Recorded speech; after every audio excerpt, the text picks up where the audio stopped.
1678 senesinde hacca gitmek ve sevgilisiyle yanıp tutuştuğu Peygamberimiz Muhammed Mustafa'nın makamı şerifine yüz sürmek için sultandan izin alıp yola çıkar Nabi. Bu esnada acaba ona meşhur "Sakın terki edepten" şiirini yazdıracak olan neydi acaba? Beraberinde yola çıktığı hac kafilesi Osmanlı Devleti ricalinden meydana geliyordu. Medine'ye yaklaştıkları bir gece, kafiledeki bir devlet büyüğünün ayaklarını Ravza-i Mutahhara'ya doğru uzatarak uyuduğunu gören Nabi, üzülüp o anda yetkiliyi uyandıracak bir ses tonuyla bu şiiri yazar, söyler. O yüksek rütbeli kişi, Nabi'nin bu naatını duyunca kendisine söylendiğini anladı ve hemen doğrularak ayaklarını Ravza-i Mutahhara yönünden çevirdi. Biraz sonra kafile yola koyuldu ve sabah ezanına yakın Mescid-i Nebevi'ye vardı. Mescid-i Nebevi'deki müezzinler minarelerden ezan-ı Muhammedi'den evvel Nabi'nin "Sakın terki edepten" diye başlayan naatını okuyorlardı. Nabi ve yüksek rütbeli kişi şaşırdılar. Çünkü bu naatı ikisinden başka kimse bilmiyordu. Nabi ve diğer zat sabah namazını kıldıktan sonra müezzinleri buldular. Nabi müezzine, "Allah aşkına, peygamber aşkına, ne olursun söyle. Ezandan önce okuduğun naatı kimden, nereden ve nasıl öğrendin?" diye sordu. Müezzin gayet sakin bir şekilde şu cevabı verdi. Resul-i Ekrem bu gece Mescid-i Nebevi'deki bütün müezzinlerin rüyasını şereflendirerek buyurdu ki, "Ümmetimden Nabi isimli biri beni ziyarete geliyor. Bana olan aşkı her şeyin üstündedir. Bugün sabah ezanından önce onun benim için söylediği bu naatı okuyarak Medine'ye girişini kutlayın." Biz de Resulullah Efendimizin emirlerini yerine getirdik. Nabi ağlayarak, "Sahiden ümmetimden Nabi mi?" dedi.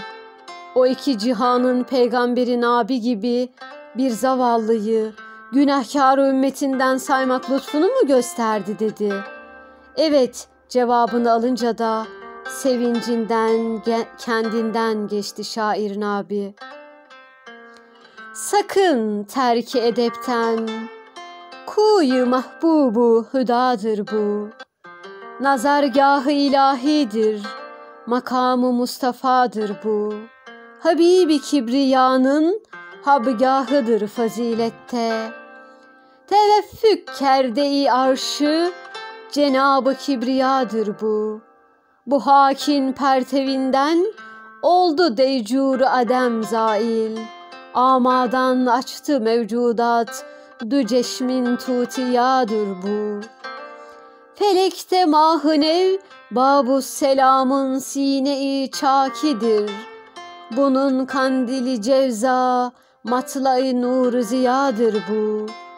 Müraat-ı edep şartıyla gir Nabi bu dergaha, metaf-ı kutsiyandır, bu segah-ı enbiyadır bu. Sakın terki edepten, kuyu mahbubu hüdadır bu. Nazargâh-ı ilahidir, makamı Mustafa'dır bu. Edebi terk etmekten sakın. Zira burası Allah-u Teala'nın sevgilisi olan Peygamber Efendimizin bulunduğu yerdir. Bu yer Hak Teala'nın nazar evi, Resul-i Ekrem'in makamıdır.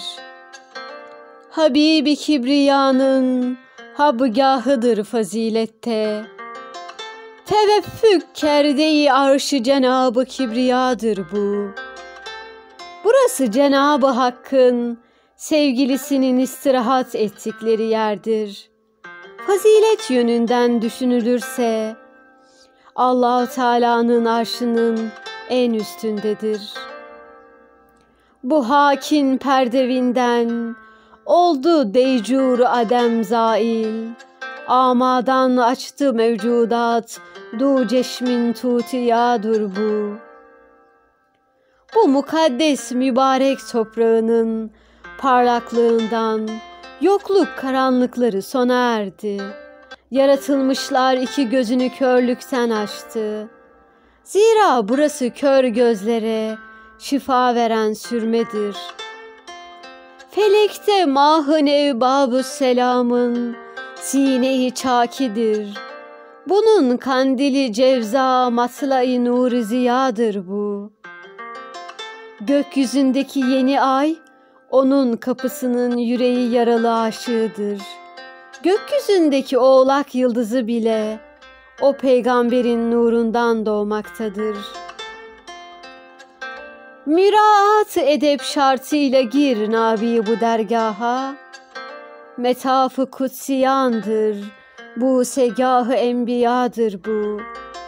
Ey Nabi, bu dergaha edebin şartlarına riayet ederek gir.